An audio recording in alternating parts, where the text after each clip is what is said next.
confundido. Y la idea siempre les he dicho, ¿no? De que vean lo que vamos a necesitar nosotros para pedir los exámenes. Y la situación de arresto siempre es bueno leerlo porque hay situaciones ahí que son buenas, ¿no? Manejarlo. Vamos a empezar con laboratorio de geriatría.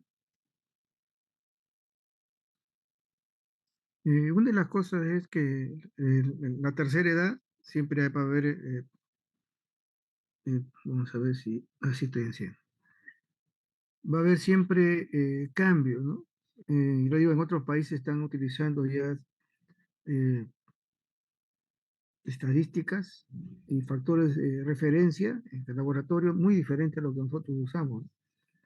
Pero eso es de a poco se va a manejar, ¿no? Uno de ellos que ha avanzado mucho es en Colombia con respecto a esto, porque de verdad que hay unas cosas que son importantes conocer. Ahora, en la persona anciana o la tercera edad o avanzada, etcétera, siempre hay factores negativos, ¿no? Aparte de la situación de enfermedad que tengan. Y hay que hacer su evaluación temprana, ¿sí? Y vean ustedes los exámenes que se están tomando ahí. Y generalmente es lo que se toma normalmente en caso de la tercera edad.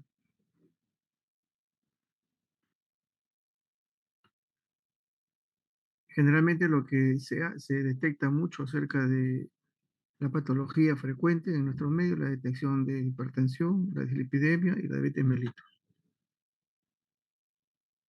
Y algunos datos de algunos cambios que hay, definitivamente. Ahora, hay términos que son importantes que sí lo conozcan, ¿no? Con este caso de la pluripatología, ¿no? He marcado algunas cosas que sí deben de tenerlo presente.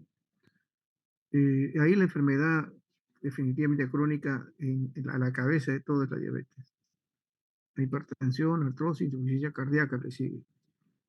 Pero las causas de hospitalización, generalmente tenemos de tipo vascular, ¿no? ACV, infarto de miocardio, etcétera, problemas respiratorios y fractura de cadera y el cáncer, que son los motivos de hospitalización. ¿Qué es lo que a nosotros nos impacta todo esto? Que definitivamente como hay las personas que son definitivamente de la tercera edad, al tener pluripatología, muchos van a tomar bastantes medicamentos. Y una de las cosas que se está viendo es justamente las reacciones adversas a medicamentos. Y también interacciones que son contrarias, ¿no? Hospitalización y enfermedad, las complicaciones, ¿no es cierto? Que se da es la invalidez y aumento de la dependencia, en este caso de los ancianos. Vamos a ver otras cositas, ¿no? La hospitalización es un factor de riesgo para las personas mayores. Las principales, y esta es una de las cosas que sí es bueno que lo conozcan, ¿no? Las principales complicaciones de inmovilización, en este caso, porque hay bastantes enfermedades que algunos tienen que ser hospitalizados, a la cabeza están las úlceras de presión. Luego viene la contractura, etcétera, enfermedades tromboembólicas, que todo eso amerita definitivamente examen de laboratorio, ¿no? Que eso es lo que se nos pide, ¿no? Osteoporosis, etcétera, desnutrición. Ahora, vemos nosotros realmente que las pruebas de laboratorio son importantes, ¿no? Y eso lo vamos a repetir posteriormente para no entrar mucho en, ¿no? Ya viene la polifarmacia. Pero tenemos polipatologías, ¿cierto? Que nos permite a nosotros mirar que hay multitudes de patologías, no una, sino dos, tres. Eso conlleva también a la polifarmacia. Y vemos nuevamente resaltando eso, ¿no? Las reacciones adversas con admisiones hospitalarias. Esto, el uso de varios medicamentos, definitivamente. ¿Qué cosa incrementa? La mortalidad en los pacientes de la tercera edad. Entonces, la polipatología que tiene, una variedad tremenda de patologías, va a implicar que haya una polifarmacia. Y eso va a implicar también que hay un incremento de la movilidad, la morbimortalidad. Lo que se ha visto definitivamente es la mortalidad en reacciones adversas a medicamentos y esta es una de las causas principales de muerte.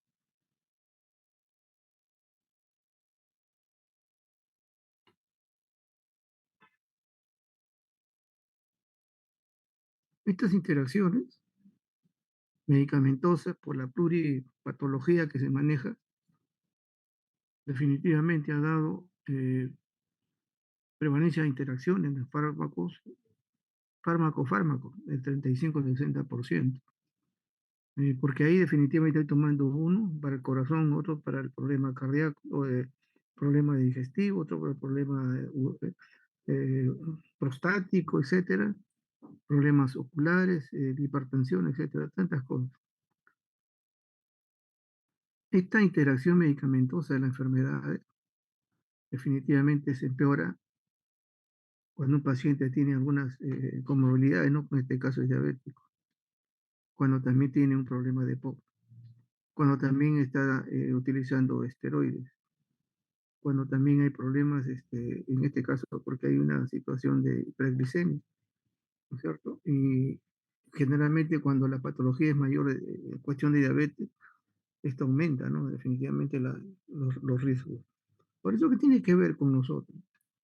Desde un comienzo, por ejemplo, ¿qué hacemos nosotros, no? Acá con respecto a la pluripatología, tenemos que hacer el diagnóstico. Diabetes, problema de hipertensión, no solamente estamos hablando del problema de la presión, sino también si hay algún componente, ¿no es cierto? Metabólico, en este caso, tipo vascular, etcétera, que también son importantes tenerlo. Si es artrosis, pues tenemos que hacer toda la batería, ¿no? Hemograma, velocidad, factor reumatoideo, etcétera, esas cosas. Y si hay un problema de insuficiencia cardíaca, estamos valorando con los biomarcadores. Pues esta situación significa, pues, de que por eso a los ancianos los exámenes que se toman son abundantes, ¿no? Por cada situación. Y acá, ¿qué tiene que ver con nosotros? La polifarmacia, que justamente ahora ya se estila, ¿no? Hacerla, podemos decir, ¿no? El dosaje, ¿no? De esta sustancia a nivel de la sangre, ¿no? Ya hay una establecido una situación de una unidad de farmacología clínica, como se llama, ¿no? Donde están los clínicos, donde están medicina interna y también los químicos, y para valorar también estas reacciones con lo que significa la parte farmacológica. Y en caso de nosotros poder utilizar también como un registro de que el tratamiento es efectivo, ¿no? Teniendo en caso las patologías que el paciente tiene y también en laboratorios de alto nivel, ¿no es cierto? No en todos los hospitales también se dosa lo que hay medicamentos. Entonces, todas estas situaciones también permite que al paciente se le brinde lo que sea necesario para evitar, porque ya en estos casos hay problemas de insuficiencia renal, ¿no? O sea, que está empezando. Pues hay laboratorio ahí. ¿Cuál es el gran problema de la polifarmacia? La desnutrición. La desnutrición tiene que ver porque hay una disminución definitivamente de ingesta de fibras no solubles, vitaminas, en este caso no solamente vitaminas o específicamente el complejo B, ¿no es cierto? Que es importante, y los minerales. Entonces, la polifarmacia, porque hay pluripatología, está llevando al anciano a la desnutrición porque hay un problema de absorción. Y eso es importante.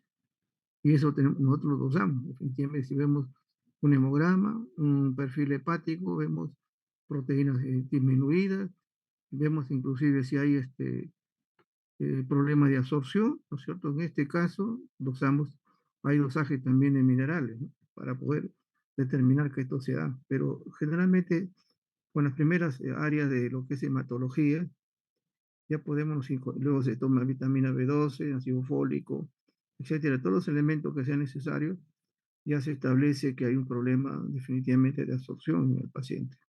Y también vemos nosotros anemia, ¿no? Entonces, esto es importante. Entonces, la polifarmacia está conllevando ese riesgo de desnutrición en los ancianos.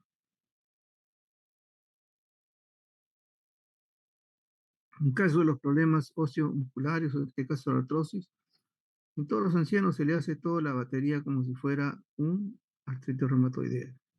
Es lo que se estila hacer con estos pacientes. ¿Qué hay con la sepsis? El principio es así de frente, ¿no? La causa primaria de una sepsis en el anciano es problema del tracto urinario, luego el tracto biliar, luego las infecciones intraabdominales, luego las neumonías, luego las infecciones cutáneas. O sea, el primer causa de una sepsis en el anciano es una infección urinaria. Y generalmente por situaciones muy típicas de nosotros, se puede decir, ¿no? Es la bacteriuria asintomática. Estamos colonizándonos de gérmenes y no hay ni siquiera sintomatología, ¿no?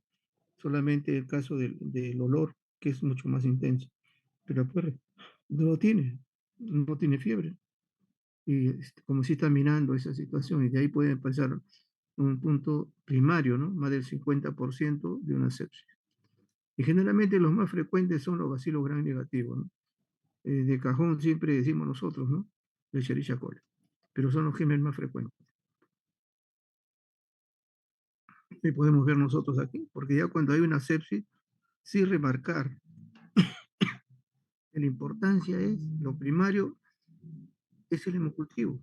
No digo que el resto no se tome, sino lo primero que piden los médicos es hemocultivo, porque ahí tenemos que ver el germen inmediato que está por vía sanguínea, ¿no es cierto?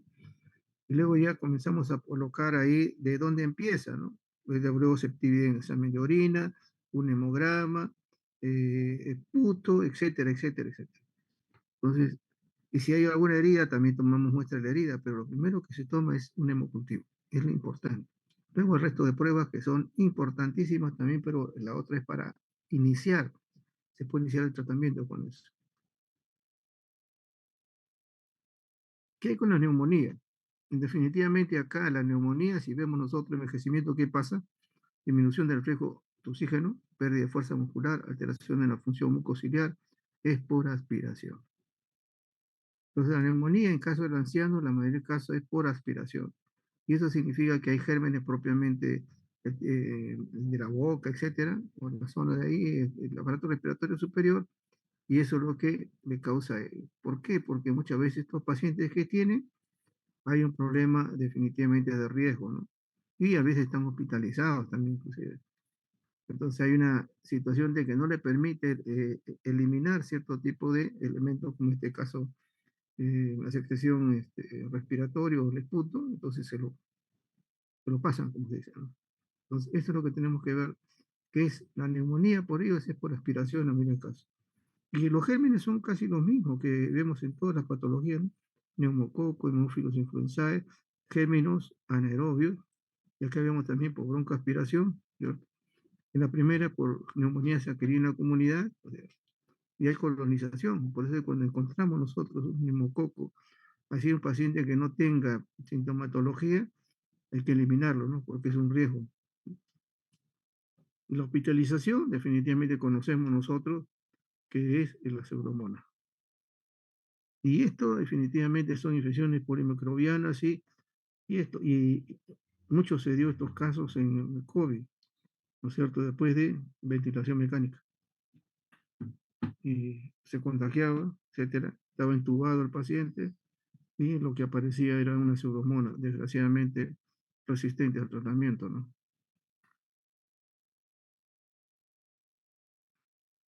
Y nuevamente el tracto urinario, definitivamente el proceso de infección, es causa frecuente de la bacteremia, como les mencionaba. Y hay un principio, ¿no? La bacteriuria asintomática también. Entonces ahí puede partir y luego viene el cuadro de lo que hemos mencionado, la sepsis, pero en este caso una infección urinaria. ¿Cuán importante es esto encontrarlo, ¿no? Y eso nos pide a nosotros mucho la UCI, en pacientes hospitalizados. En pacientes hospitalizados del 20 al 50% tiene infección urinaria, están sondeados. Y eso no es novedad, ¿no es cierto? Porque está tan sondeado. Entonces, por esa razón que es importantísimo cuidar esto, porque acá es parte de empieza la sepsis. Una infección urinaria muy estable, muy in situ, podemos llamar nosotros, que va a llegar hasta el 50% y esto llega a una sepsis. Y mencionamos nuevamente, el Escherichia coli es más frecuente, luego viene enterococos, estafilococos, estreptococos, ¿no? O sea, lo primero son bacterias o bacilos entéricos, no vienen los cocos. Y nuevamente, como en antes hemos visto en neumonía, la hospitalización, los bacilos gram negativos son resistentes. Generalmente aquí la pseudomonas.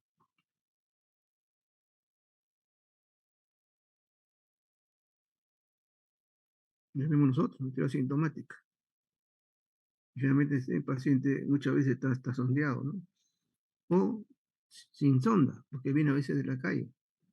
Entonces, también esa es una situación, pero en caso de la sonda, definitivamente la frecuencia es muy, muy alta.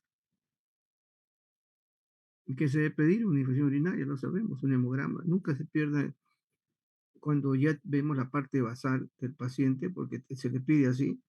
Luego ya vamos a la parte específica, ¿no? El hemograma, el examen de orina, urocultivo, creatinina, que es importante.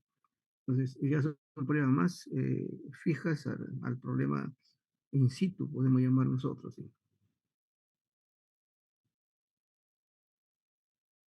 ¿Qué hay cuando hay un problema meningio, ¿no? Y una cosa interesante que sí se ha visto es lo que está aquí resaltado. La meningitis es a partir de una bacteremia, o sea, por decir desconocida, ¿no? O de focos infecciosos por contigüidad. En el caso de, estamos hablando del anciano, una otitis, una sinusitis, una mastoiditis, eso es lo más frecuente. ¿Ok? Entonces, esto es lo importante y nosotros tenemos que tomarle muestra a todos esos lugares, al paciente. ¿Y qué es lo que nuevamente podemos nosotros, no solamente ver los síntomas que a veces no son como se ven, ¿no? Que generalmente a veces no hay unos cuadros tan evidentes, típicos, ¿no? Sino hasta a veces hasta las caídas o hay alguna situación que pueda ser no tan típico, atípico en lo que significa la parte clínica del paciente. Nuevamente, si tenemos esto, una bacteriemia o focos contiguos, lo primero es el neumococo, ¿no es cierto? Hay que ver también la listeria, estafilo, coco coagulase negativo, y nunca se descarta la tuberculosis, porque también son datos, y esto es, si es un paciente inclusive crónico, respiratorio, asmático, en algún momento va a tener su, ¿no es cierto?, tratamiento esteroideo, etcétera, y tanto es la producción de esto, que nosotros hemos visto la frecuencia de tuberculosis en pacientes asmáticos crónicos. Y en infecciones virales, el herpes es lo primero. Y vienen las infecciones cutáneas, generalmente este es por inmovilización. Puede estar en casa, puede estar en el hospital, pero es una inmovilización. Y generalmente se ve esta situación, ¿no? Por eso que se observa en muchas veces en la parte de las piernas, glúteos, hay estas lesiones, como decimos nosotros, las escaras, ¿no? ¿Cuál es la importancia, no? ¿Por qué? Porque a veces esto ha sido una situación, a veces con mis amigos los tecnólogos, ¿no? Porque a veces veían uno o dos gérmenes y decía contaminado. Se sabe por investigación, no porque yo lo diga, que la etiología de las infecciones cutáneas por presión o escaras es polimicrobiana. Significa que son varios que pueden aparecer. Puede aparecer un estafilococo aureus, pueden aparecer un proteo, pueden aparecer gérmenes anaerobios. O sea, es polimicrobiana. Hasta en algunas oportunidades también hemos encontrado nosotros hasta cándida. Entonces, las úlceras de presión o las llamadas escaras son de etiología polimicrobiana.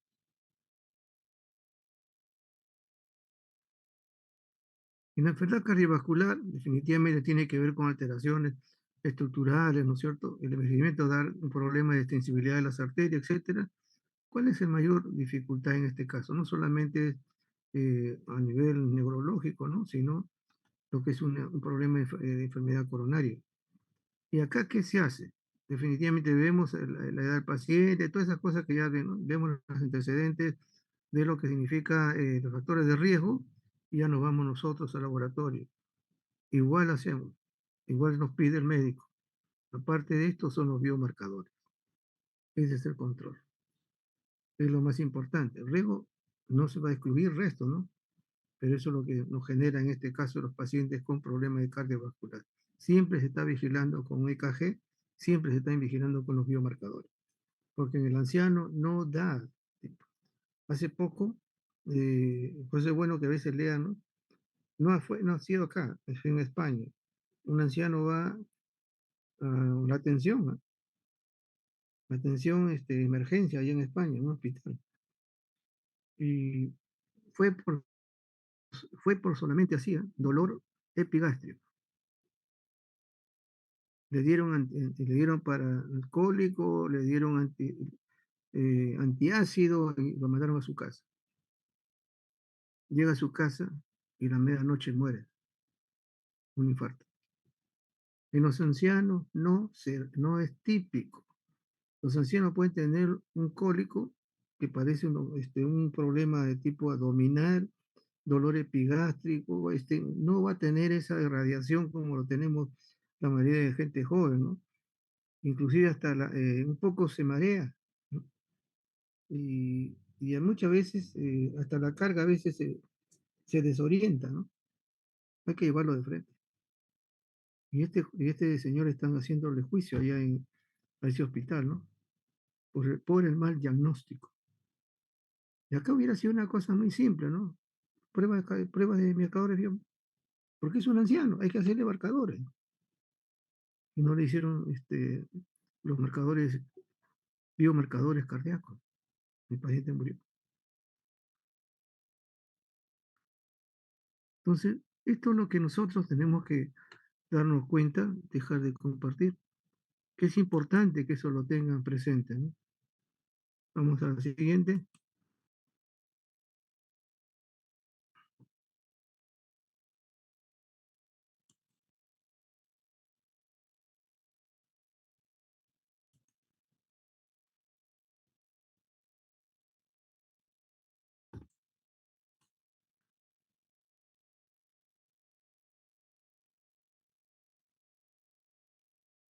Dentro del laboratorio, fertilidad no vas a tocar porque definitivamente son cosas que son muy específicas, ¿no? Hay factor ovulatorio, etcétera, pero sí hay algunas cosas que debemos tener presentes, ¿no es cierto? El Papa Nicolau, que es importantísimo, el factor cervical, son mucho más específicos, ¿no? Pero vamos a ver lo que pasa con una gestante, que es lo que definitivamente nos interesa.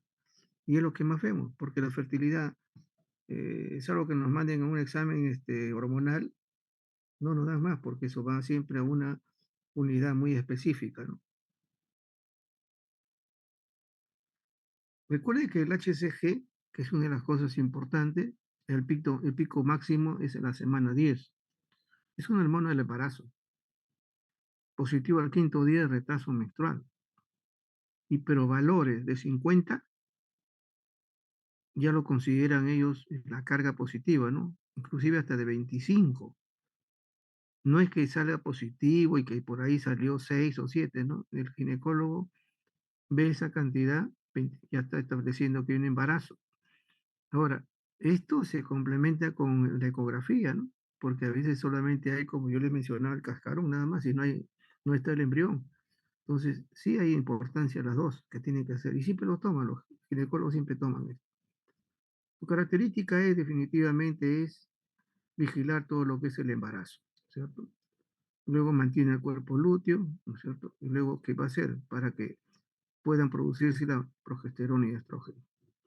Entonces es importantísimo entonces esto, y lo vamos a ver ahora con la patología, ¿no? Como dicen, ¿no? Marcador específico de evolución de la enfermedad trofoblástica. Los valores que vemos acá son muy tentativos porque algunas veces varían, ¿no? Pero lo que nos importa es esto de las hormonas. En caso de la progesterona, que prepara al endometrio en la implantación, ¿qué nos interesa? Una de las cosas que se conoce es no solamente la implantación del embrión, sino que evita las contracciones. Entonces se le considera siempre un antiabortivo. es producido por el cuerpo lúteo a partir de las 12 semanas, ¿no? De embarazo, por la placenta. Bueno, el colesterol ya son cuestiones químicas, ¿no?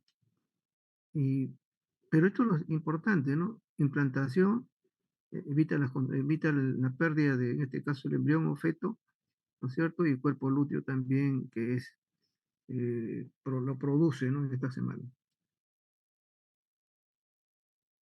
El estrógeno, su función principal es asegurar la vascularización y aporte sanguíneo al útero. Eso es lo importante, ¿no? Para que esto signifique, pues, una buena recepción de lo que es el embrión. Relaja y flexibiliza todo lo que son los ligamentos para preparar luego el parto. Ahora, ¿cuál es el más importante de los estrógenos? Es el estriol. Eso lo vamos a ver después por qué. La relaxina, también va a permitir relajar el músculo liso. El lactógeno plantario sí es una situación que ahora se maneja mucho en queso. ¿Por qué? Porque la situación del lactógeno plantario es asegurar el suministro de glucosa al feto. Entonces aumenta. Y esto va a significar que si aumenta, va a tener un antagonismo, una resistencia a la insulina. Y si esto debe ser solucionado después de acabar todo lo que significa la gestación, y sigue, esto ya está considerado una diabetes gestacional. O sea, el responsable dice la diabetes gestacional es el lactógeno placentario. Eso es lo que se menciona. Y ahí vamos a ver, vamos. En la primer trimestre, ¿no? Primero a 12 semanas. Unos cuantos nomás, no voy a tocar todo, por decirlo. ¿Qué pasa cuando hay un aborto? ¿No es cierto? Un aborto, un feto inferior a 500 gramos, en la semana 20. ¿Qué pide el médico? Aparte del HCG, que definitivamente hay que pedirlo, pide todas estas pruebas, ¿no? El TORCH, genética, si es la madre diabética o si tiene una alteración de las hormonas también en caso de la afectación y que muera el niño. Eso es lo que se pide normalmente para esta particularidad, ¿no? ¿Qué hay con el brazo ectópico? Igual se le pide HCG. Se le puede pedir también progesterona, ¿sí? Y ahí vemos los niveles. Un hemograma, ¿sí? Porque puede haber un compromiso también en esto. Fibronectina también fetal, también se pide en otros niveles porque hay pérdida, ¿no? Si es que también hay algún compromiso de otro tipo, ¿no? Velocidad PCR, interleuquinas y antígeno, ¿no? Calciprionario, ¿no? Ahora, esto nos va a decir, pues, que definitivamente hay un problema, ¿no? Por la cantidad de HCG, pero esto se tiene que corroborar con la imejanología, ¿no? Entonces se va a ver ahí la localización que está extraña a lo que significa el útero. Pero en estos casos siempre el HCG es importante. En la primera es ver toda la parte genética e infecciosa, y acá vemos nosotros es la localización, ¿no? En la pérdida. Y los niveles también que nos permiten. Desarrolla, pero no mucho el HCG.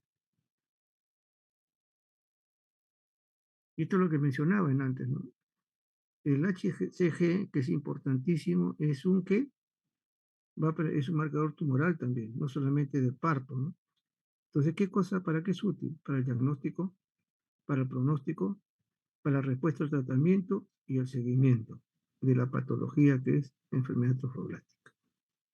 Estas son sus funciones. No es que solamente diga que hay gestación o no, sino nos está haciendo el diagnóstico. ¿Por qué?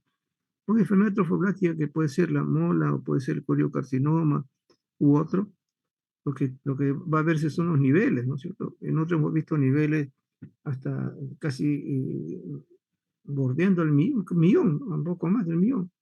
Y si el paciente ya con la ecografía se ve pues todo como si fuera un panal de abeja, ¿no? Entonces, pero ¿qué cosa hizo HDG? Vio pues el diagnóstico, pronóstico, respuesta al tratamiento y el seguimiento. Esa es su función en la enfermedad trofoblástica. En el segundo trimestre, trimestre sí, semana 13 hasta el final de la semana 26, Hay patologías conocidas, usted ya conoce, paciente obesa, paciente que se le hace una proteinuria de orina, lógicamente, y se le encuentra que hay presencia de proteinuria, ¿no? De proteína. Ustedes lo han visto eso en una práctica en sulfo salicílico, y la presión alta es una factores negativos para entrar a una preeclampsia. Pero ¿qué otras pruebas más? Porque puede avanzar esto, ¿no? Hay que hacerle pruebas sales, sí, hay que hacerle hemograma, glucosa, urea, creatinina, hay que hacerle todo eso. Pruebas de coagulación, o sea, perfil acá hepático, pruebas de coagulación, pruebas hepáticas, proteinuria que debe ser controlada, definitivamente un examen de orina es importante, como también la proteinuria de 24 horas. Pruebas renales, urea creatinina, porque hay compromiso hepático, compromiso esto, compromiso plaquetario, etcétera, ¿no? Y vemos nosotros, y también hay una pérdida, de este caso los líquidos, ¿no? Entonces hay una misma concentración, y si esto genera hacia un síndrome de Herd, estamos hablando de una trombocitopenia. Entonces, en caso de ello, empieza una proteinuria, presión arterial y la obesidad como factores. Luego ya viene todo el proceso de manejo para evitar que esto prosiga, ¿no? Hay pruebas conjuntas, como dice, renales, hepáticas, de coagulación, etcétera, que hay que manejar. Y definitivamente, aquí hay que valorar siempre la situación del feto, ¿no? En un HCG, luego ver si hay esta posibilidad como médicos que ahí en el hospital lo hacían, ¿no? O sea, lo operaban, hacían sus cesáreas, salía y punto, ¿no? En algunos casos también esto sucede hasta la menopausia, ¿no? Pero por lo menos solucionaba en ese momento con la salida en este caso del producto. Ya lo mencionaba antes, la diabetes gestacional con esta sustancia, ¿no? Somatotrofino o lactógeno placentario. Ahora, ¿qué es lo que se estila en todo esto? Que no vamos a ver la alteración del metabolismo, la glucosa, etcétera, resistencia a la insulina, eso sí es importante. Y luego, ¿qué se le hace a esta paciente? La curva de O'Sullivan, entre las 24 y 26 semanas de gestación. Eso es lo que se realiza. Aquí determinan, esto como si fuera la curva de tolerancia a la glucosa, ¿no? O sea, determinan si esta paciente tiene diabetes gestacional. Entonces, aquí hay algunos valores, ¿no? Lo he sugerido, ¿no es cierto? Y acá se mira que al final, ¿no? A las 3 horas, mayor de 145, hay un paciente de riesgo a una diabetes gestacional. Entonces, acá diabetes gestacional, lactógeno placentario. Para poder hacer una evidencia, aparte de la glucosa basal que se puede realizar, se hace la curva de O'Sullivan en esta semana. Eso no quiere decir que no se hagan los exámenes siguientes, ¿no? Glucosa, urea, creatinina, o examen de orina, esas cosas, ¿no? Que tienen que hacerse, sino que vamos a la parte más específica. Acá definitivamente la anemia ferropénica, que es una de las cosas más frecuentes, el hemograma y los saques de fierro se hace, y luego en el camino, ya en estos trimestres, el médico le hace vitamina B12, ácido fólico, agregándole, ¿no? Pero lo primero que prácticamente se toca es el fierro. Entonces el ginecólogo hace ese tipo de situaciones exclusivamente por esta enfermedad ferropénica en el embarazo.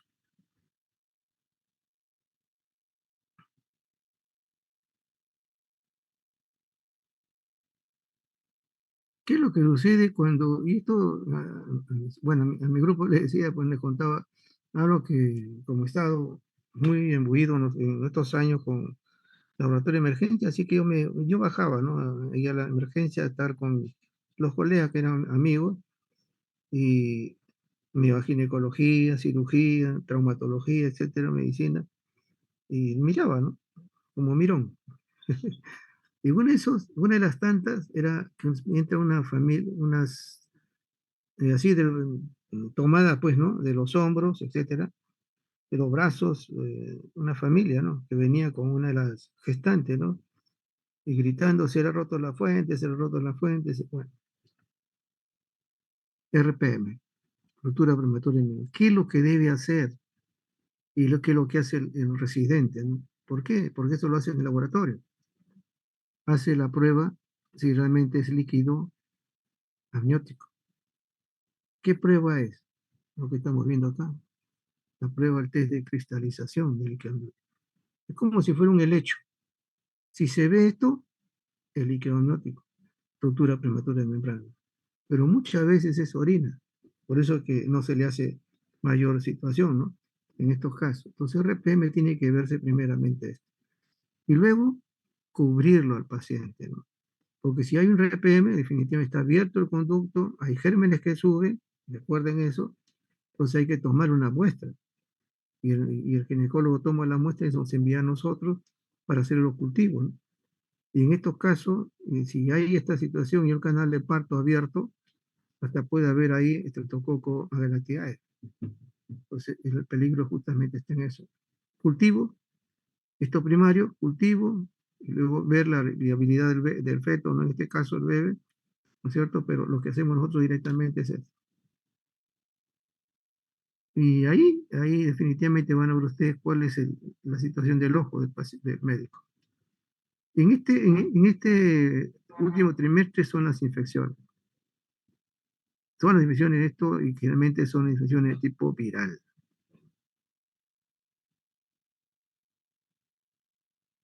Acá está inclusive la estreptococo agalactiae, vulnerable, riesgo, curso de embarazo se altera, transmisión perinatal, feto se contagia, etcétera, y la mayoría son situaciones virales. Nosotros, bacterianas también se da, pero es viral. En este trimestre inmediatamente se ve que la bilirrubina ha subido, hay ictericia mayor, etcétera. El neonatólogo siempre era prácticamente constante, ¿no? Decía, pedía bilirrubina, grupo sanguíneo, así, grupo sanguíneo, y por ahí un hemograma, ¿no? Pero una cosa así muy mínima, pues no se puede pedir tantas cosas. Entonces, él decía, inmediatamente, ¿qué le piden? Test de Coombs. El test de Coombs es positivo, ya que podemos ver ahí, test de Coombs, positivo ahorita que vamos a ver, creo que no, esto está en la próxima. Entonces, el test de Coombs está positivo, entonces, o es RH, porque la mamá es RH negativa, o es ABO, porque la mamá es O, o son un RH, en este caso CUM positivo, que pueden ser también anticuerpos ahí, que son lo que llaman anticuerpos irregulares, que eso lo vamos a ver después, ¿no?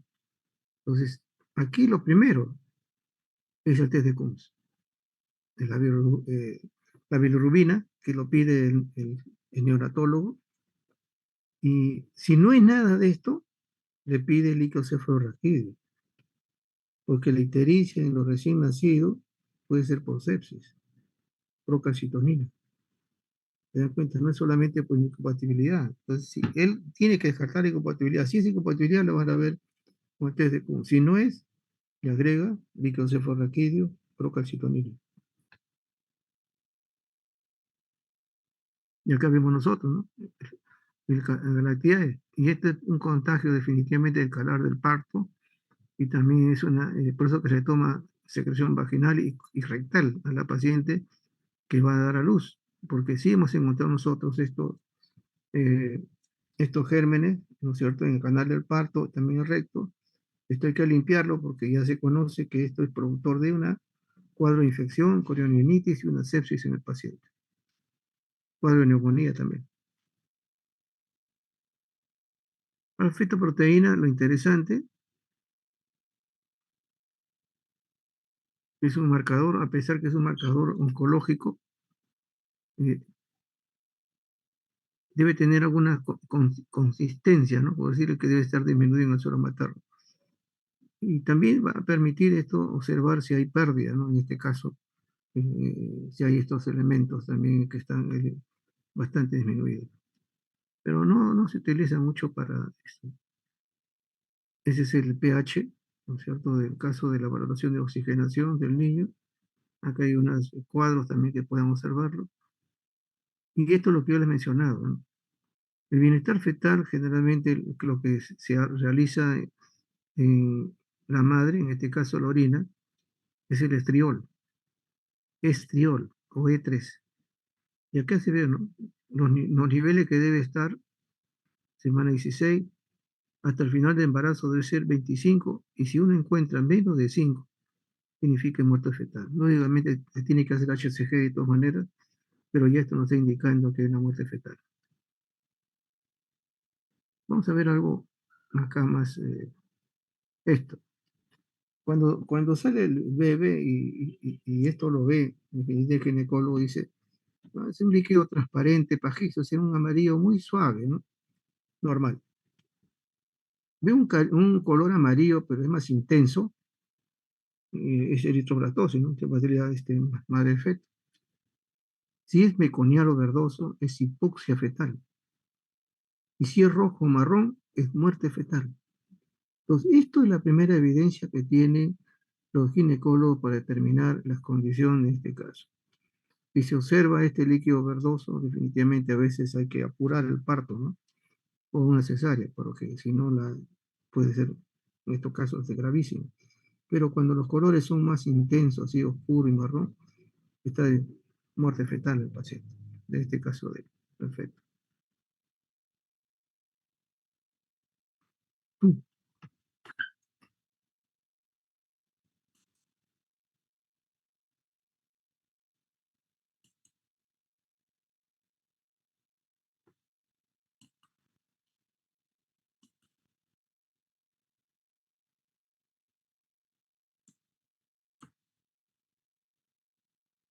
Vamos a ver ahora algo de enfermedades respiratorias, ¿no? Una de las cosas que he retirado, ¿no? Lo que es la faringitis y jorotitis, todos estos patologías tienen que ver con, todas, ¿eh? Con generalmente virus, rinovirus, adenovirus, después luego se contaminan neumococos, estreptococos, hemófilos, etcétera, etcétera, estafilo, etcétera. Y faringitis, otitis, sinusitis, todo empieza por cuadros en tipo inmune, viral, ¿no? Se dan cuenta igual, una amigdalitis. Ahora lo vemos nosotros frecuente, pero ¿cómo empieza? Y yo recuerdo mucho que los pediatras, pues, como le digo, estaba ahí, los miraba y veía, atendía antes, yo diría, pues antes de la pandemia, podemos decir 10, 15 años atrás, lo veían al niño, al pediatra, el pediatra lo veía al bebé, un baja lengua y le daba antibióticos. Hasta que, ¿cómo cambia la situación, ¿no? Hasta que comenzaron a ver la variedad, ¿no? Y la variedad lo podemos decir nosotros cuando lo vemos también. Decimos, le tomamos muestra a un paciente y le encontramos así rojo. Ese es un virus. Pero acá ya hay pus bacteriano. Entonces, acá no le dan. Ahora los pediatras no dan antibióticos las primeras veces, ¿no? Hasta que vean la mejora o la complicación ya pueden agregarle. Entonces, ¿qué se ve? Nuevamente lo que ustedes hemos mencionado anterior, ¿no? Rinovirus, coronavirus, adenovirus, influenza, por influenza, Coxsackie, Epstein-Barr, BCR. De las bacterias, el más frecuente en este nivel es el estreptococo, pero el estafilococo también está llegando a eso. Y luego vienen las otras, definitivamente hay patologías diferentes, ¿no? Y entonces acá, ¿qué hay que hacer? Igual, como toda la situación es basal, ¿no? Hemogramas, proteínas, glucosa. Acá si queremos nosotros identificar que sea virus, hay que hacer una ELISA viral. Generalmente es epidemiológico, no para hacer diagnóstico, por ejemplo. Cultivo de secreción del área, óptica, faringea, etcétera, omidalar. Se hace frotis de Gram. PCR si es que estamos considerando nuevamente los virus y vemos que realmente no hay una radiografía de tórax, no es evidencia que hay algo patológico, ¿no es cierto? Entonces podemos nosotros decir que solamente está localizado y se le toma muestra de ahí. La epiglotitis, ¿cuál es lo importante? Justamente el germen. La mayoría de la epiglotitis con mortalidad que puede llegar hasta el 10%, no solamente el 7%, es el Haemophilus influenza tipo B. El siguiente germen es el Streptococcus beta hemolítico. Pues ese es lo importante en laboratorios. Luego viene ya toda la situación clínica, ¿no? Pero cuando hay experiencia nos piden, tomamos la muestra, o el médico toma la muestra de aspiración, nos entrega, es esto, y ya se sabe qué es lo que tiene que hacer, ¿no? El CRAP también tiene que ver algo también con todo eso, ¿no? Y acá, para influenza tipo B, ¿no? Tipo B1, el para influenza es también podemos decir, el germen que ocasiona el grupo en este caso, ¿no?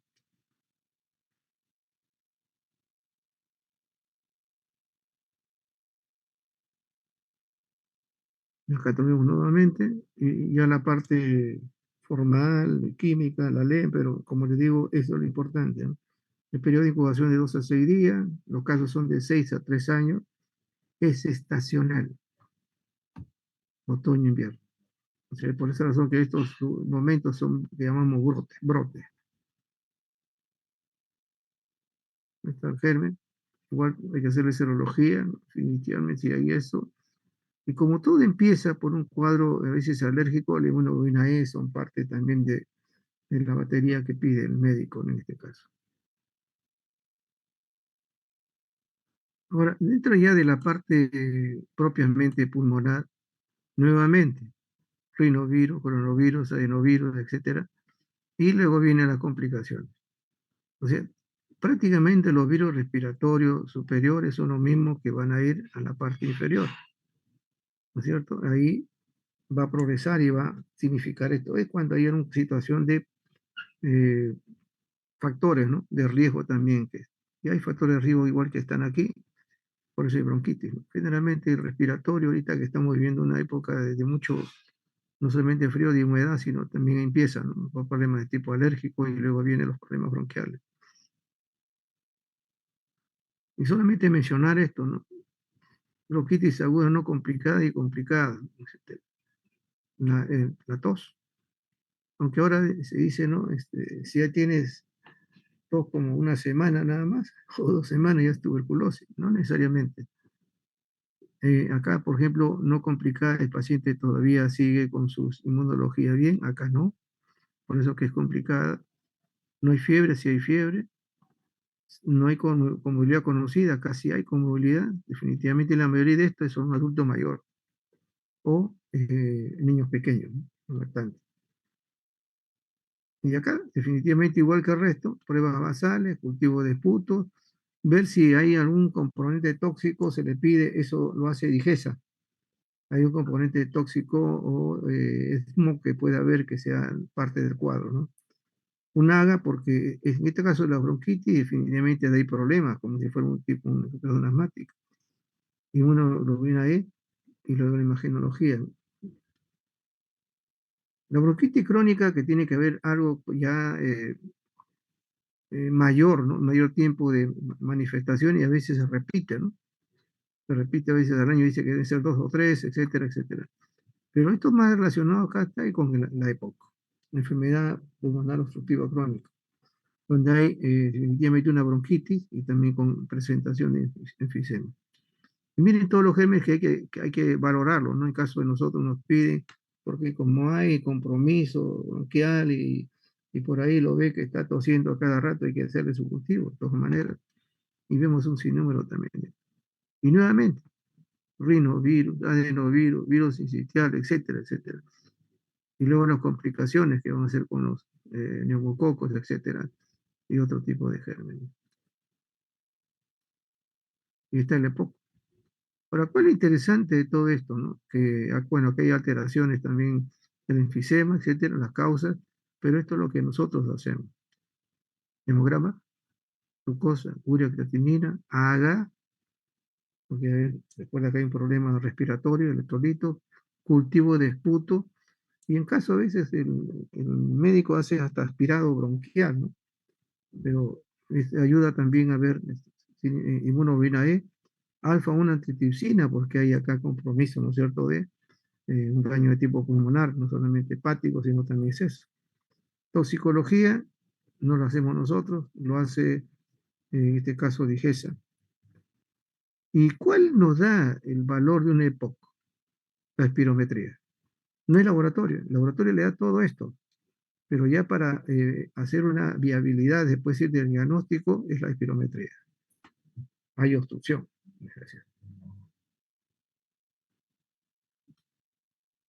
En el asma, igual que mencionado antes, ¿no? O sea, hay un cuadro definitivamente de atopía, etcétera, etcétera. Y vemos nosotros que también vemos aquí que hay virus, ¿no es cierto? Adenovirus, influenza, etcétera. Lo mismo. Pero hay factores, eso también lo conocemos. Hay factores causales que pueden ser también los animalitos que ahora invaden nuestras casas, ¿no? Hay desencadenantes, etcétera, todo esto. Y vamos nosotros luego a la parte de lo que pedimos. Y esto es lo que hemos observado muchas veces cuando hay pacientes que vienen con un problema crónico, ¿no? Hemograma, leucocitosis y dentro de eso la eosinofilia. Vemos todo eso, ¿no? Glucosa, calcio, perfil hepático, urea, creatinina. Y acá, en algunos casos, no en todos, siempre a veces nos piden eh, un examen directo de esputo, nasal o conjuntival. ¿Y qué cosas encontramos? Eosinofilia. Pruebas de alergenos actualmente se está haciendo, ¿no? Se hacen una corrida más o menos de 20 alergenos, ahí uno puede ver qué elementos puede ser dañino. Hay electrolitos, porque recuerden que también acá hay problemas respiratorios, de obstrucción, interleuquina, hemoglobina G, etcétera, quimioquina, o sea, todo un sinnúmero de que ahora se utilizan, la prueba del sudor, sinógeno, etcétera, para la fibrosis quística. No se descarta, y eso lo hemos visto nosotros para citología, cultivo de esputo y esperimetría, ¿no? No te hemos visto, o sea, en este caso hasta esputo de niños, ¿no? Con ácaros. Y eso es lo causante, y eso es lo que es contaminación ambiental de casa, ácaros. Y eso desencadenaba parásitos. El ácaro indicoide que vivía ahí como una eternidad en la parte digestiva y que hacía el ciclo del olor, era causante también del asma. Entonces, ahí hay un sinnúmero de elementos que el laboratorio realiza, ¿no? Pero marcar la eosinofilia definitivamente es algo importante, ¿no? En caso de hallazgo de esta patología en laboratorio. La neumonía, ya mencionaba antes, ¿no? Por aspiración generalmente. ¿El paciente de quién? Paciente de la tercera edad. Hay una situación típica y otra atípica, ¿no? Bacteria, streptococo neumonía frecuentemente, y acá también hay virus, influenza y parainfluenza. Vamos a ver un poquito más acá. Nosocomiales, por parte de lo que es la... parece mentira, pero son muy frecuentes, ¿no? Muy, muy semejantes, ¿no? Hay una neumonía precoz, definitivamente inmediata, de 48 a 72 horas menciona, y una adquirida en la comunidad, habituales, que están ahí, viven con nosotros. Neumonía, neumococo, influenza, micoplasma, clamidia, es parte de eso, y luego otros elementos como estafilococo aureus. Y todos esos son cultivos que tenemos que hacer. Acá viene una cosa interesante, ¿no? ¿Qué pasa si encontramos nosotros estafilococo aureus? Le contamos al paciente, le decimos al médico, la neumonía definitivamente es provocado por un estafilococo aureus resistente, generalmente metilino resistente, generalmente son. Y esto es una neumonía rápida progresión. Y esto lo he escuchado y lo he visto con los médicos ahí que vieron una radiografía y me llamó la atención, ¿no? Me dice, esto es netamente estafilococo. ¿Por qué? Hay empiema, hay sepsis y neumatocelia. Es la frecuencia. No digo que sea esto, ¿no? ¿A quién afecta? Lactantes pequeños.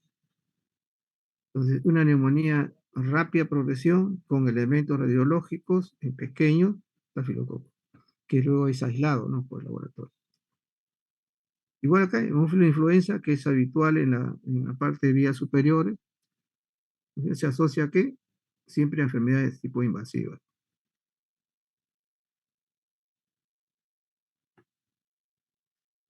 Es una bacteria gran negativa, definitivamente, y la vacunación ha favorecido la separación de esta enfermedad invasiva, ¿no? Antes era eso. ¿Y qué sucede? Pues, ¿no? Acá, por una situación de contagio, contaminación y esos brotes, no comenzamos a tener eso. Y ahora ya hay Ahí hay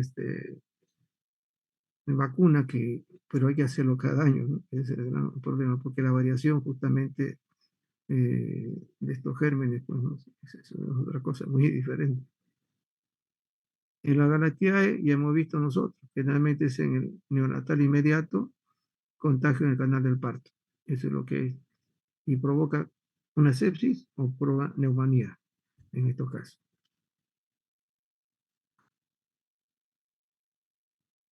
La clamidia también es uno de los elementos que también se realiza ahora la serología, ¿no? Como si fuera un ELISA. Entonces se diagnostica por qué, ¿no?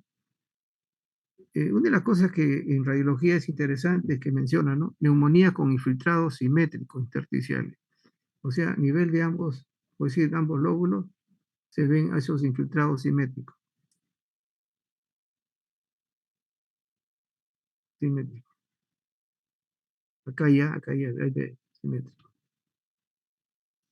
El tracomatis, este es neumonía. El tracomatis se ha observado neumonías en lactantes hospitalizados. Y el diagnóstico, definitivamente, que se realiza con esta sospecha, estas evidencias radiológicas, y que esto sea realmente, entra a una gravedad, o sea, tanto eh, en niños y también pacientes de más edad, o sea, nos piden serología para determinar si es clamidia. No cultivo, no, no se cultiva. Es porque son intracelulares. Entonces acá tiene que hacer la serología y diagnosticamos clamidia. El micoplasma también igual, mayor de 5 años, es variable. El problema es que aquí un poquito difícil, ¿no? Porque la única forma de diagnosticarlo es a través de la eh, biología molecular. Pero los médicos ya pues por la sospecha, la edad, es una afección lenta, insidiosa y es atípica, ¿no? Ausencia de una correlación clínico-radiológica. Dice, oye, acá hay una... Y eso de verdad que en varias oportunidades lo he visto también con ellos, ¿no? Porque mira, acá hay una lesión y no se siente nada. Acá hay una aparatosidad y en la radiografía no hay nada. O sea, no hay una correlación. El micoplasma es micoplasma. La pseudomonas definitivamente es una de las cosas terribles, ¿no? Es exclusiva de enfermos con fibrosis quística, sí se conoce. En el EPOC, sí se conoce. Es una enfermedad de curso prolongado, sí. Lo que más sufren en la UCI son los ancianos, como neumonía nosocomial, y esto por la ventilación mecánica, ¿no es cierto? Inmunodeprimidos son pacientes. Y esto lo hemos visto nosotros en la época del COVID-19, ¿no? O sea, la frecuencia de este germen en una neumonía, y la neumonía muchas veces llegó a la muerte de estos pacientes. El virus interrespiratorio, el 20% de las neumonías, pequeños brotes, eso viene por brotes, los meses de invierno. Eso es lo que ya los pediatras saben de que ya saben la sospecha que deben tener cuando hay estos cuadros, ¿no? Niños prematuros, frecuente.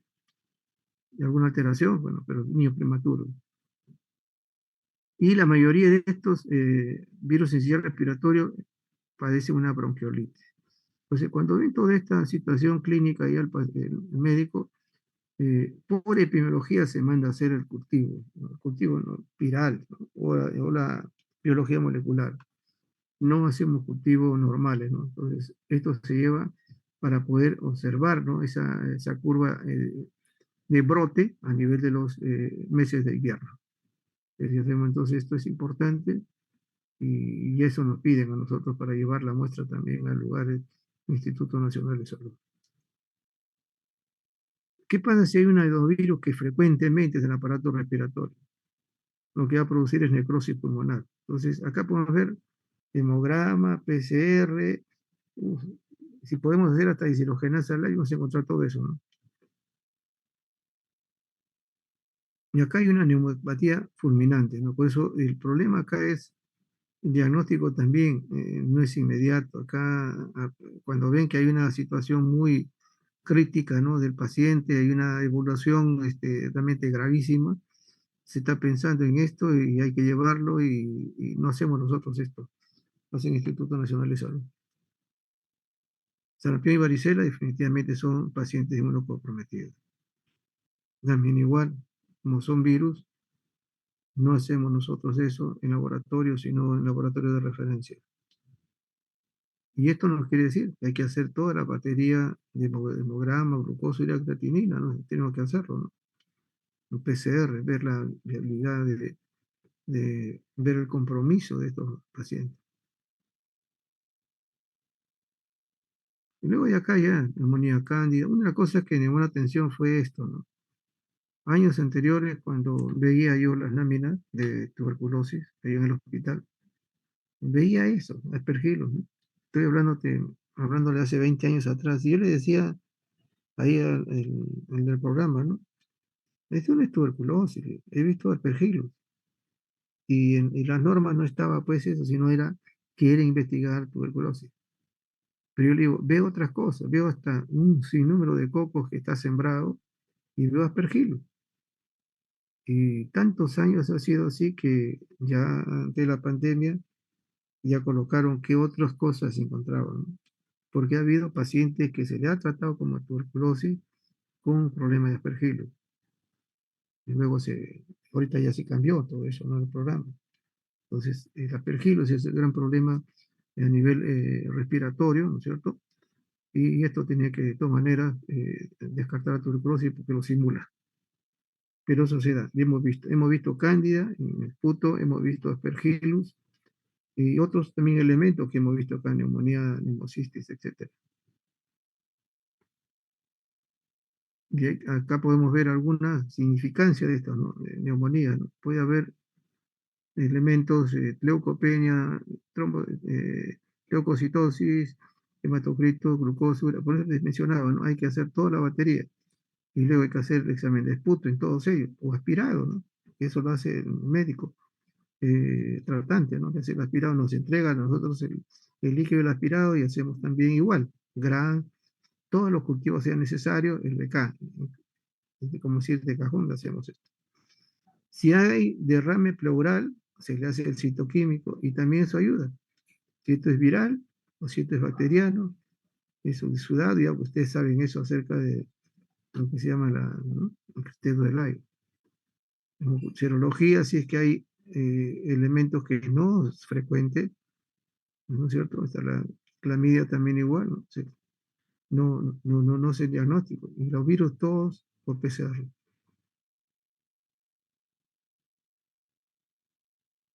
Y acá podemos nosotros marcar todos. Ahora, ¿cómo estoy marcando por qué? Aquí no ha salido lo que puse. A ver, ya, vamos a ver. En, en el EDA, el laboratorio del EDA, acá de frente a enfermedad diarreica aguda, hay que ver esto. Los parásitos en ese examen. Pero ¿qué es lo que se hace en caso de nosotros frecuentemente? Vemos reacción inflamatoria. Y dentro de la reacción inflamatoria podemos ver los parásitos. Entonces, también eso nos ayuda mucho a verificar, ¿no? O es bacteriano, o es una situación infecciosa, o es también una diarrea por parásito, ¿no es cierto? Entonces, y otros elementos también, ¿no? Que hemos visto, no se me criptosporidium, ciclospora, también hemos visto que son pacientes que están con inmunosuprimidos. Hay que hacer un examen de orina igual. Y vemos nosotros que también hay que hacer otros pruebas, ¿no? Que antes se hacía mucho esto, pero muy poco, de verdad, actualmente, ¿no? Aspirado bronquial sí podemos encontrar algunos de estos parásitos también. Serología, gota gruesa, serología PCR, toxoplasma. Recuerden que también hay compromiso, ¿no? Respiratorio, serología o hepática, huevos en eso. O sea, en una edad hay que mirar todo. Y acá principalmente es ver el parásito, ¿no es cierto? Y esto podemos verlo donde está en el esputo. Recuerden el ciclo del oso es uno de los grandes problemas que hay también. Pues, por acá el tema pleural, ¿no es cierto? Aquí, vale. ¿Dónde está?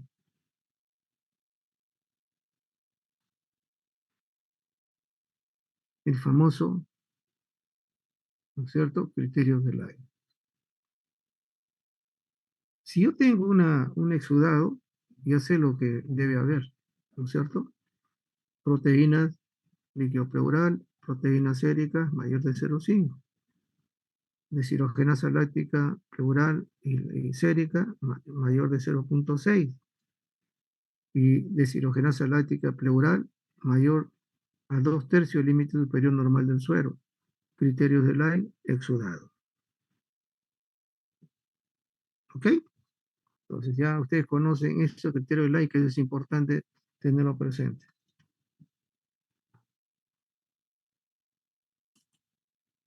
Ya no sé lo que está faltando.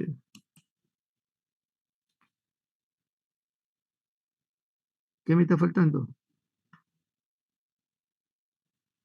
Pediatría, doctor. La de pediatría, doctor. Ok, creo que sí.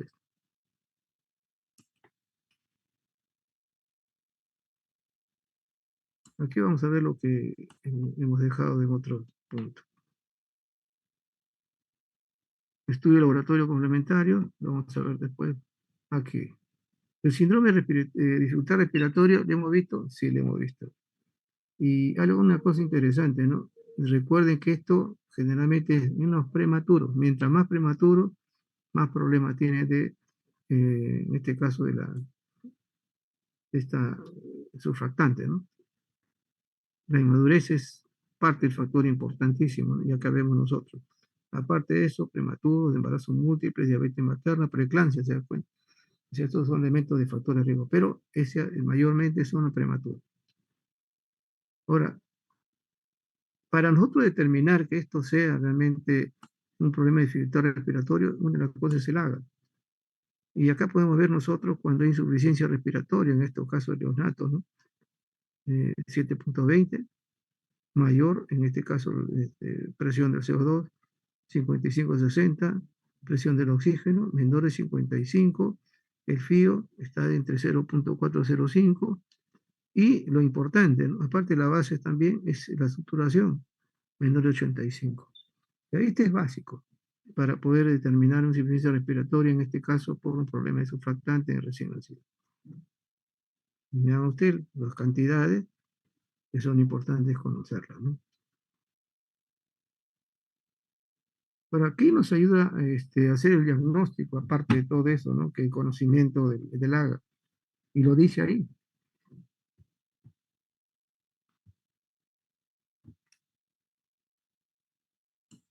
Lo dice ahí, ¿no? El AGA es indicador de la gravedad. Va a ser acidosis mixta con hipoxemia y retención de CO2. O sea que es importante para valorar un problema de insuficiencia respiratoria por este problema de surfactante, es el AGA. Esto no va a valorar. Luego vamos a ver que hay elevación del ácido láctico. Luego vemos que hay una elevación de ¿qué? Del índice de oxigenación. ¿Sí? Lo que es el presión media de la vía aérea debe ser mayor de 15. Indica que enfermedad pulmonar grave.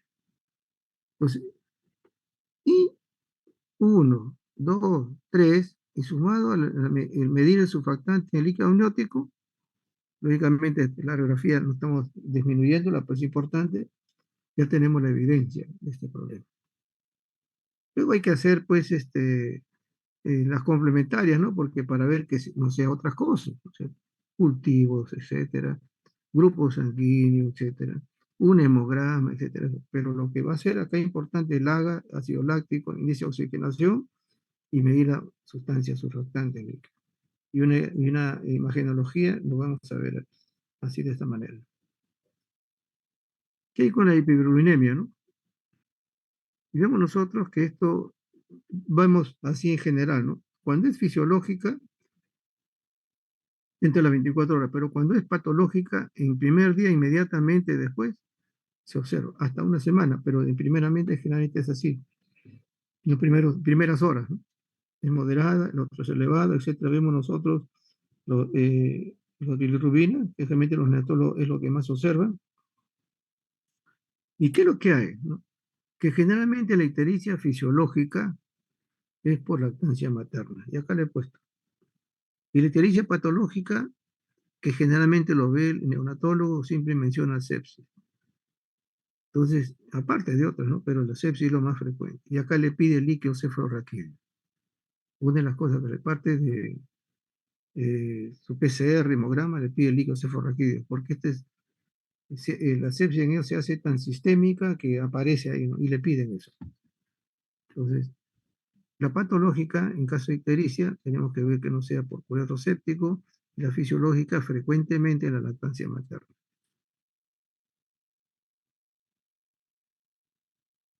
Y acá es por la enfermedad, ¿no es cierto? En esta incompatibilidad. Acá hay una cosa interesante, ¿no? Que quizás no fui muy claro acá. Hay una incompatibilidad de RH, sí, que esto también le digo que es inmediato después del nacimiento, ¿no? Esta incompatibilidad de RH no es frecuente, ¿eh? Pero sí la más grave. La madre tiene que ser RH negativo.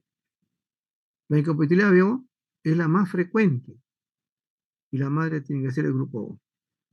Dice que la incompatibilidad más frecuente es la del grupo A, ¿cierto? Del grupo A de sanguíneo. Y también hay otra incompatibilidad por anticuerpos irregulares, que también lo mencioné. Y acá he puesto tres nomás, porque hay muchos más todavía, ¿no? Luterán, MMS, KIT. Pero lo que frecuentemente hemos visto nosotros es Kell, Daffy y Diego. Una madre Daffy negativo y su hijo Daffy positivo desarrolla anticuerpos anti-Daffy. Entonces, estos tres son los responsables. Ahora, en Daffy también este caso es bastante grave, o sea, no es una compatibilidad. Entonces, tenemos tres tipos de incompatibilidad: RH, ABO y por anticuerpos irregulares. Es lo que generalmente se tiene que determinar, ¿no? ¿Y cuál es la prueba? Definitivamente así de frente. La prueba aparte del hemograma, ¿no? O sea, cosas, lo que tenemos que ver, hemograma, grupos sanguíneos, esto es importante. El grupo sanguíneo tiene que ser de la madre, del padre y, en este caso, del recién nacido. Entonces, para determinar eso, pues hay que averiguar esta situación. Se puede hacer el estudio de los anticuerpos irregulares, o sea, en este caso antígenos de Kell, KIT, sí se puede hacer. Eso no lo hacemos nosotros, lo hace el hospital de nivel 4, que es el hospital 2 de Mayo. El más importante de todas estas pruebas es el test de Coombs. Y el test de Coombs, si no se realiza, definitivamente estamos mal. ¿Qué hace el neonatólogo cuando nos pide el test de Coombs? No hay RH, no hay problema de RH. No hay ABO. Dice, no, pero esta es una incompatibilidad. Y me acuerdo de un caso, ¿no? Y el neonatólogo pidió que se le hicieran otras pruebas, ¿no? Y fuimos al 2 de mayo dejando la muestra, si era una incompatibilidad, Diego. Entonces, eso es grave también. Entonces, ya no solamente, como le mencionaba, era ARH, ABO, sino también anticuerpos irregulares. Y el test de Kuhn es vital para eso.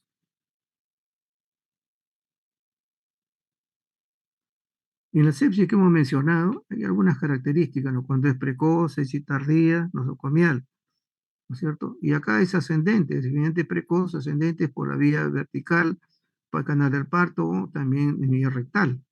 Entonces, estas dos cosas se hace para determinar que no sea generalmente estreptococo agalactiae, ¿no?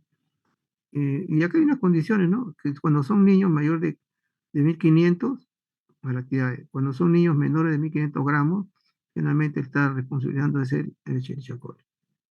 Y factores de riesgo. Entonces, ¿qué nos piden a nosotros en este caso, ¿no? Para evitar este cuadro, ¿no? Ya cuando está sepsis ya es una situación. Generalmente nos piden los cultivos tanto de secreción vaginal y también o del canal del parto, como dice el caso, y el recto, para poder determinar este tipo de germen. Y acá lo vemos casi lo mismo. En sí, la sepsis, el recién nacido, generalmente es por el canal del parto. Y generalmente tiene que ver también con la prematuridad, ¿no? De los pacientes. Viene un hemograma, PCR, y el neonatólogo tiene una particularidad en esto, ¿no? Ya no pide velocidad ni pide PCR, pide procalcitonina.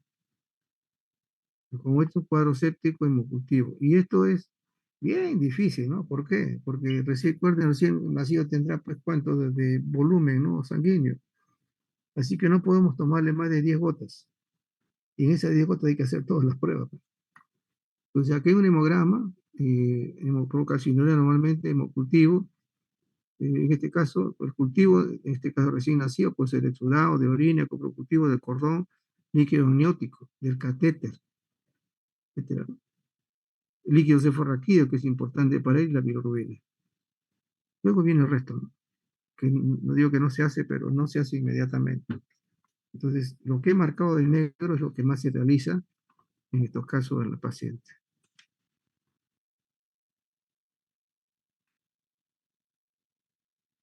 En la neumonía que hemos visto también nosotros hace un ratito también con los gente más adulta, se dice, y solamente ya por referencia, que la ausencia de lactancia materna o la vacunación o estar en conjunto en la guardería sin estos tipos de vacunas también son productos que pueden ocasionar una neumonía, ¿no? ¿Hay factores hereditarios genéticos? Sí, definitivamente. Factores generalmente son, ¿no?, prematuros, desnutridos, infecciones virales, menores de 6 meses o algún otro compromiso también de comorbilidad. Y vemos acá, nuevamente, con un menor de 1 año, estreptococo galactiae, que hemos mencionado, Escherichia coli. Vemos acá el virus, citomegalovirus, que sí se ve con relativa frecuencia, el sincitial respiratorio, el herpes, estreptococo, o neumococo en este caso, clamidia, igual, nuevamente sigue lo de arriba, incluyendo la influenza, nuevamente sigue el neumococo, igual sigue acá los virus que frecuentemente son de vía respiratorio superior. Y el estreptococo también neumonía nuevamente, ¿no?, que es el que más frecuentemente se aísla en estos casos.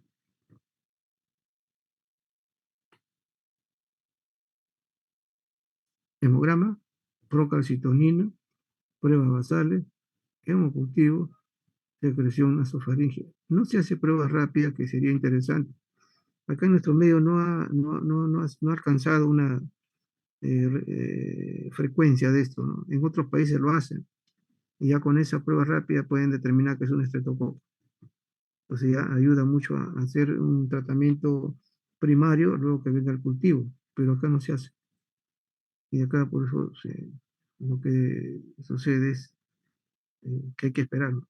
Acá, por ejemplo, hisopado para la influenza, virus respiratorio sincitial, y esto definitivamente no se hace más que por serología, micoplasma, etcétera. Todo esto es lo que pueden dar en estos casos los problemas neumónicos de estos pacientes.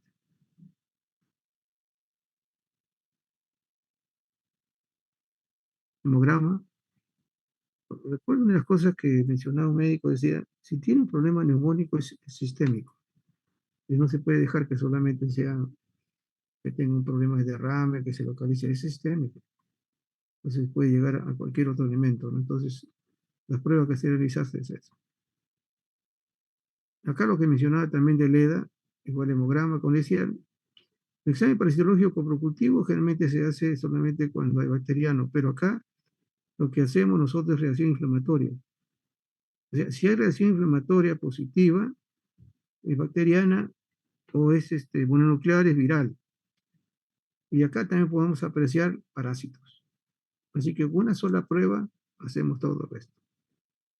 Hay su hemograma definitivamente, porque estos pacientes que están con problemas de diarrea aguda, que son los niños, el hemograma siempre es cajón, como se dice, ¿no? ¿Por qué? Porque hay que ver si hay anemia. Tenemos una frecuencia, ¿no? Una baja hemoglobina en los niños pequeños, ¿no? Hasta ahora. Y luego se hace el examen de reacción inflamatoria, ahí vemos nosotros el examen parasitológico, etcétera, e inclusive podemos llevar eso para hacer el coprocultivo. O sea, con una sola prueba podemos hacer 2 o 3. Si queremos ver definitivamente que esto es viral, como al final lo estoy colocando, sí se está haciendo serología inmediata con pruebas rápidas, para ver rotavirus y adenovirus. Lo que frecuentemente más se da es en retrovirus. Es rotavirus. En rotavirus es más frecuente que se observa más que el adenovirus, pero ahorita ya hay pruebas rápidas para determinar esto. Entonces ya el médico no tampoco no le da pues tratamiento antibiótico, ¿no? Porque si es viral, hay que esperar. Entonces, para un diarrea aguda, en este caso en los niños, hemograma, una reacción inflamatoria para ver parásitos, etcétera. Si hay un compromiso bacteriano que lo vemos nosotros en la reacción inflamatoria, pues, se va al cultivo y luego si no es si no es bacteriano, si no es viral, cuando hay mononucleares en la reacción inflamatoria, va a hacerse el dosaje de rotavirus y el adenovirus, ¿no? A nivel de pruebas inmunocromatográficas. Y hemos mencionado lo mismo, hay parásito, hemograma, etcétera. Sino que acá aumenta algo que ya son seriales, ¿no? ¿Qué se hace? Parasitológico seriado, ¿cierto? 3 veces. Prueba de sedimentación, prueba de Graham, porque eso es algo también frecuente que se ve en los niños, y otras pruebas especiales que nosotros hacemos. Entonces, cuando hay parasitosis, generalmente son las pruebas como estoy observando acá, las 4 que están ahí, es lo que generalmente se hace. Y el hemograma es fijo, pues, para determinar si esto ha conllevado un problema de anemia en los pacientes. Esto de acá, el error de metabolismo, solamente mencionarle algo interesante, ¿no? Fenicitonuria, olor a moho. Cistenuria, olor a sulfuro. En este caso, fenicitonuria, ¿no? Olor a moho. La fenilalanina, en este caso aumenta lesión del sistema nervioso, el retraso grave, retraso de crecimiento, convulsión, etc.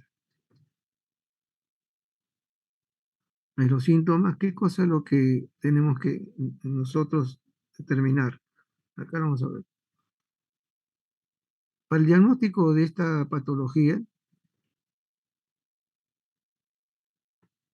lo que se hace es el ADN de los fibroblastos fetales obtenidos de las vellosidades coriónicas. De ahí, vellosidades coriónicas. Se puede hacer también anosestesis para observar también esa patología y el diagnóstico del gen PA, que está acá, que son definitivamente los que pueden estar alterados, ¿no? Entonces, para hacer el diagnóstico, en este caso, análisis de los fibroblastos, del ADN de los fibroblastos, de la vellosidad corónica, la amniocentesis y diagnóstico molecular, de pH de PAC. Y podemos también tener fenilalanina en sangre. Suficiente. Aparte el olor. Jarabe de Arce, definitivamente también orina, huele a eso, ¿no? ¿Cuál es lo que va a ayudarnos a hacer el diagnóstico? Aparte del olor, a jarabe de Arce. La presencia de aloisoleucina es patognomónico para determinar la enfermedad. Y luego acá menciono, ¿no? La orina, color característico, jarabe de Arce. ¿Qué más? Vamos a verlo acá.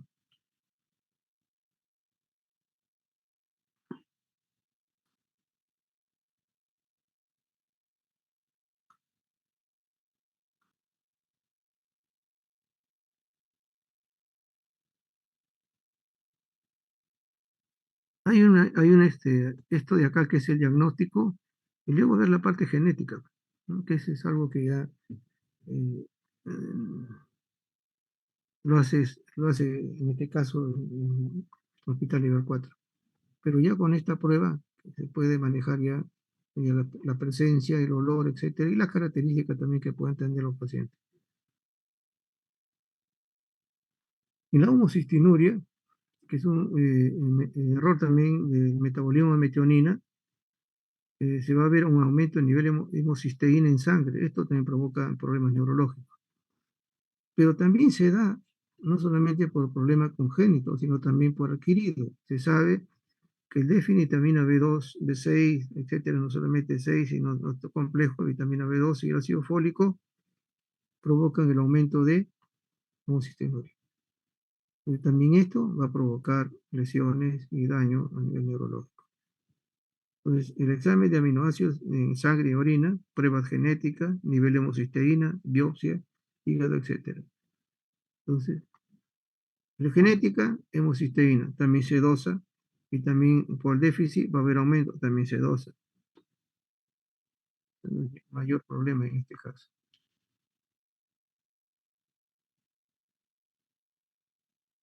Y el hipotiroidismo congénito, una de las cosas que se hace en nuestro medio es en el tamizaje neonatal en inicio.